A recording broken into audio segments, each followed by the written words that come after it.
Thomas Stamford Raffles তার রাজপ্রাসাদ থেকে এর আশপাশের জায়গা এগুলো ব্রিজটাও একদম র্যাফেলস থমাস স্ট্যামফোর্ডের মতোই লর্ডের মতোই।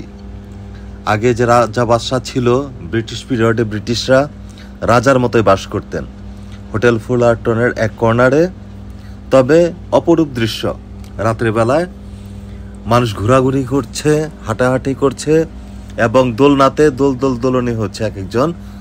তবে আমার ভাগ্যটা খারাপ, একটা দোলনাও খালি নেই। যদি খালি থাকতো তাহলে আমি বসতাম। ভালোই লাগে, জায়গাটা অপরূপ সুন্দর। রাত্রের বেলা খুবই সুন্দর, দিনের বেলা খুব সুন্দর লাগে, তবে রাত্রের বেলা অপরূপ দৃশ্য। এই ব্রিজ দিয়ে হেঁটে যাব। ব্রিজটা চমৎকার একটা ব্রিজ। সামনে শাহেদের দুষ্টামি, রাকিম ভাই ঘুরে আছে আর জাহিদ চুপচাপ দাঁড়িয়ে আছে। শাহেদ এখানে দুষ্টামি করছে, ভালোই লাগে। কোনো একটা জায়গায় যখন আমরা বেরোই একটু মজা না করলে ভালো লাগে না, তবে ভালোই। আশেপাশে নৌকা, বোট রাইডিং চমৎকার। পুরো মেরিনা এবং ক্লার্কি কুয়ে পুরো জায়গাটা দেখা যাচ্ছে এখান থেকে। সিঙ্গাপুরের one of the best view.